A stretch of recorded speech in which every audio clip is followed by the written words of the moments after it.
नमस्कार मंडळी, तुम्हा सर्वांचं नवीन एका व्हिडिओमध्ये खूप खूप स्वागत आहे. आता तुम्ही म्हणाल चाळणीवरती रवा टाकून ही कुठली रेसिपी, पण ही रेसिपी एकदा नक्की करून पाहणार. इतकी करायला सोपी आहे बरे का. अगदी कमीत कमी साहित्यामध्ये झटपट होतं. चला मग नेमकी वेळ न करता आजच्या व्हिडिओला सुरुवात करूया. सुरुवातीला एक भांडे घेतलं आहे आणि इथं घेणार आहोत रवा. तर इथं सध्याला बघा मी जाडाच रवा घेतला आहे. अगदी तुमच्याकडे बारीक रवा असेल तो घेतला तरीसुद्धा चालेल. एकूण इथं रवा घेत आहे तो म्हणजे 1.25 कप इतका. सुरुवातीला 1 कप भरून आणि नंतर 1/2 कप इतका रवा घेतलेला आहे बरं का. तुम्हाला किती प्रमाणामध्ये हा पदार्थ करायचा आहे त्याच्यानुसार रव्याचं प्रमाण कमी करू शकता किंवा वाढवू शकता. अगदी बघा शिरा करण्यासाठी आपण रवा जो वापरतो ना तो इथं रवा घेतलेला आहे बघा. रवा नेहमी निवडून घ्यायचा बरं का. जुना जर रवा असेल तर जाळी आळी असते की नाही म्हणून. आता इथे घेतलेलं आहे दही. दही घट्ट घरचं दही घेतलं आहे बघा. 1 कप इतकं 1/2 कप रव्यासाठी बरं का. अगदी 1 कप रवा घेतला 1 कप दही घेऊ शकता किंवा 1/2 कप दही घेऊ शकता. असं प्रमाण तुम्हाला ठेवायचं आहे किंवा जितका रवा घेतला तितकं दह्याचं प्रमाण ठेवलं तरीसुद्धा चालेल. आता हे सर्व ना छान प्रकारे आपल्याला फेटून घ्यायचं आहे, म्हणजे ह्याच्यामध्ये गुठळ्या राहता कामा नये. पहिल्यांदा दही जे आहे ते ना रव्यामध्ये मिसळून घ्यायचं आहे आणि नंतर आता 1 कप इतकं पाणी घेतलं आहे. थोडं थोडं करून घालूयात आणि एक बॅटर तयार करून घेऊयात. आपण झटपट हा नाश्ता करणार आहोत. फर्मेंटेशनसाठी नाही तर दह्याचा वापर केलेला आहे. म्हणजे कसं हा झटपट नाश्ता आहे का नाही त्याच्यामुळे आवर्जून दही घालायचं, जेणेकरून चवसुद्धा छान येते, टेस्ट मस्त लागते म्हणून. आता हे बघा चांगल्या प्रकारे इथं फेटून झालेलं आहे. आता तुम्हाला पाण्याचं प्रमाण थोडं इकडे तिकडे लागू शकतं, कारण हे दह्यावर सुद्धा अवलंबून आहे. दही तुमचं कितपत घट्ट पातळ आहे की नाही त्याच्यानुसार. तर इथं बघा 1/2 कप इतकं ना पाणी वापरलेलं आहे आणि 1/2 कप इतकं पाणी हे उरलेलं आहे. आता थोडं थोडं करून घालायचं. बॅटर कसं असावं हे तर दाखवते, म्हणजे कसं तुमचं पाण्याचं प्रमाण चुकणार नाही. आता ह्याच्यामध्ये गुठळ्या जरासुद्धा नाही. चांगल्या प्रकारे हे फेटून घेतले बघा. आता आपण रवा वापरला ह्याच्यामध्ये तो चांगल्या प्रकारे भिजायला हवा, म्हणून आपल्याला ना हे भिजत ठेवायचं आहे.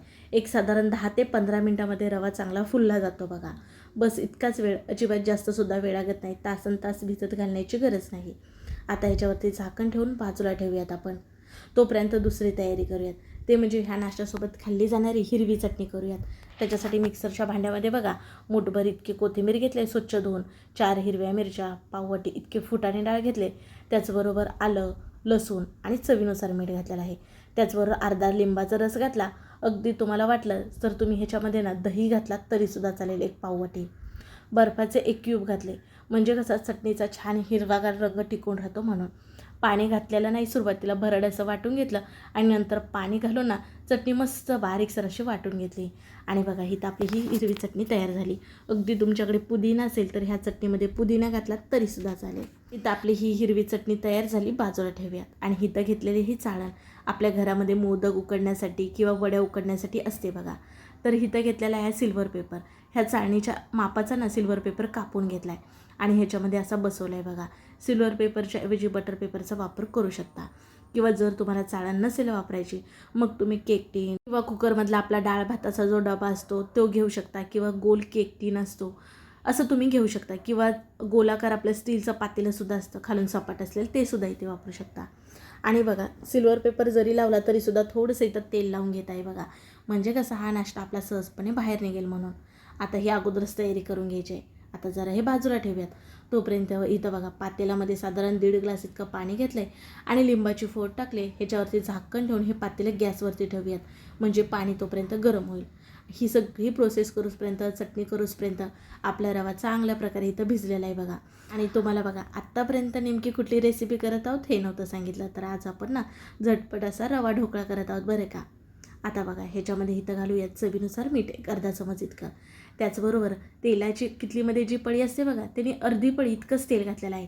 आणि पोहेकाच्या चमच्यानी 2 चमचे तेल घातला तरीसुद्धा बस होईल, म्हणजे ढोकळा घशामध्ये अडकल्यासारखा बसल्यासारखा होणार नाही, छान अगदी मऊसूत होतो. आणि चांगल्या प्रकारे मीठ तेल घातल्यानंतर ना फेटून घेतलं आहे बघा. आता आपण इन्स्टंट ढोकळा करत आहोत. ढोकळा छान जाळीदार फुलावा ह्याच्यासाठी इथं वापरत आहे मी 1 इनोचं पॅकेट. इनोच्या पॅकेटच्या ऐवजी तुम्ही 1/2 चमच घरामध्ये खाण्याचा सोडा असतो ना तो वापरू शकता. इनोचं पॅकेट घातल्यानंतर थोडंसंच ह्याच्यामध्ये पाणी घातलं, म्हणजे नाही इनो चांगल्या प्रकारे ह्या बॅटरमध्ये आपला मिसळला जातो म्हणून. आणि मस्त इथं फटाफट फेटून घ्यायचं आहे. आणि हे मिश्रण बघा अगदी छान फुलून वर आले, हलकं फुलकं झालं आहे. आता हा अगोदरच ही तयारी करून ठेवली का नाही आपण, तर लगेच हे मिश्रण ना ह्याच्यावरती चाळणीवरती घालून घ्यायचं आहे बघा. आणि छान प्रकारे सगळीकडे असं पसरून घेऊयात. आता इथं रवा ढोकळा करत आहोत, त्याच्यामुळे तुम्हाला सांगितलं तुम्ही केक टिनमध्ये किंवा डाळ भाताच्या कुकरच्या डब्यामध्ये अशा प्रकारे ना तुम्ही हा ढोकळा वापरून घेऊ शकता. आता हे थोडं हलकं टॅप करून घेऊयात आणि चला गॅसकडे वळूयात. तर गॅसवरती बघा पाणीला उकळी आली. अगोदरच पाणी गरम व्हायला ठेवलं होतं का नाही, म्हणून लगेच हे चाळण नेऊन ठेवायचे. वर घट्ट झाकण ठेवूयात आणि एक 10 ते 12 मिनिटांनंतर पाहणार आहोत बरं का आपण. अगदी 10 ते 12 मिनिटामध्ये चांगल्या प्रकारे ढोकळा तयार होतो. बरोबर इथं 12 मिनिटानंतर मी झाकण काढलेलं आहे. मध्यभागी अशी सुरी घालून बघायची. बघा सुरी छान स्वच्छ साफ येते, जरासुद्धा चिटकत नाही, म्हणजे हा ढोकळा झाला आहे समजायचं. किंवा बोट लावून बघा, जरासुद्धा चिटकत नाही, म्हणजे इथं हा आपला ढोकळा वाफून झाला आहे समजायचं. आणि खाली पातेल्यामध्ये लिंबाची फोड टाकली होती, त्याच्यामुळे हे आपलं खाल्लं पातेलं ना खराब होत नाही बघा. आता ही चाळण खाली काढून घेतले आणि थंड होऊन घेऊयात. आपल्याला हा ढोकळा बरं का गरम गरम कापायचा नाही. आता हे ढोकळ्यावरती घालण्यासाठी ना आपण फोडणी करूयात. त्याच्यासाठी गॅसवरती पॅन ठेवला आहे. अर्धी पळी इतकं तेल घातलं आहे, अर्धा चमच इतकी मोहरी, अर्धा चमच जिरे, काही कढीपत्त्याचे पाने घातले. त्याचबरोबर एक हिरवी मिरची ना मधीतनं कापून घातले, अर्धा चमच इतके तीळ घातले आणि चांगली फोडणी ही तडतोडी द्यायची आपल्याला बरं का. आता इतर वेळेस आपण बेसनचा ढोकळा ज्यावेळेस करतो त्याच्या वेळेस आपण पाणी घालतो, त्याचबरोबर साखर घालतो, गोड पाणी करतो बघा. तर इथं मी फक्त फोडणी केली बरं का. फोडणी बघा चांगली तडतडली म्हणजे ह्याच्यातले तीळ वगैरे लगेच गॅस बंद करून घ्यायचा आहे. आणि बघा हे पूर्णपणे थंड झालं आहे. थंड झाल्यानंतर ना ह्याच्या कडा सोडून घ्यायच्या आणि हे पलटी करून घेणार आहोत बरं का. ह्याच्या अगोदर तुम्हाला मी बेसनचा ढोकळा वेगवेगळ्या प्रकारचा दाखवला, तुम्ही त्याला खूप छान असा प्रतिसाद दिला. अगदी आपण ह्या चाळणीमध्ये सुद्धा ढोकळा केलेला आहे बरं का. आता पलटी केल्यानंतर बघा सहजपणे निघालेला आहे आणि पाठीमागनं जाळी बघा, तुम्हाला बघूनच समजत असेल. अगदी वरून छान ढोकळा दिसावा ह्याच्यासाठी तुम्ही लाल तिखट वगैरे भुरभुरून घेऊ शकता, हलकीशी बारीक चिरली कोथिंबीरसुद्धा घालू शकता. ढोकळा पूर्णपणे थंड झाल्यानंतरच इथं कापून घ्यायचा आहे बघा. आता थंड झाला आहे ढोकळा, इथं चौकोनी आकारामध्येच मी कापून घेत आहे. अगदी काजू कतलीचा आकार कसा असतो डायमंड शेपमध्ये, तसा कापून घेतला तरीसुद्धा चालेल. पण असा चौकोनी ढोकळा असेल तर तो खातासुद्धा व्यवस्थित येतो, म्हणून इथं मी हा चौकोनीच कापून घेतला आहे बघा. आणि इथं आता तुम्हाला कापता वेळेस अंदाज येत असेल, शिवाय ढोकळा बघूनच समजत असेल, मी काही वेगळी सांगायची गरज नाही. अगदी आतून जाळीदार हलका फुलका असा हा ढोकळा झालेला आहे बघा. हा ढोकळा तुम्ही हिरव्या चटणीसोबत किंवा आपण नेहमी इडलीसोबत खाण्यासाठी खोबऱ्याची चटणी करतो त्याच्यासोबत एक नंबर खायला लागतो बरं का. त्याच्या अगोदर तुम्हाला मी डाळ तांदळाचा सुद्धा ढोकळा दाखवलेला आहे, पण बरेच जण चणा डाळ खात नाहीत, बेसन खात नाहीत, कधी कधी पत्ते वावड असतं बघा. मग तुम्ही नक्कीच हा रवा ढोकळा करू शकता, अगदी परफेक्ट होतो बघू शकता इथे. आता ह्या ढोकळ्यावरती आपण केलेली फोडणी ना घालून घेऊयात.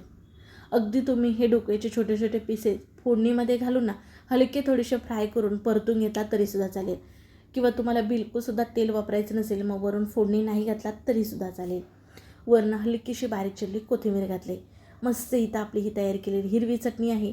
खाण्यासाठी इथं आपला हा रवा ढोकळा तयार झालेला आहे बघा. अगदी करायला सोपं आहे का नाही. अगोदर कुठलीच पूर्व तयारी नाही, नाही मिक्सरला वाटायची तयारी, नाही तर भिजत घालायची तयारी. अगदी आयत्या वेळेस 15 ते 20 मिनटामध्ये हा रवा ढोकळा तयार होतो. नक्की करून बघा. कसा वाटला व्हिडिओ ते सुद्धा कळवा. व्हिडिओ जरासुद्धा आवडल्यास पटकन एक लाईक ठोका. व्हिडिओ शेअर करायला विसरू नका. आणि हो, असेच नवनवीन व्हिडिओ पाहण्यासाठी चॅनलला सबस्क्राईब करा. चला मग पुन्हा भेटू अशा नवीन एका रेसिपीमध्ये. तोपर्यंत बाय.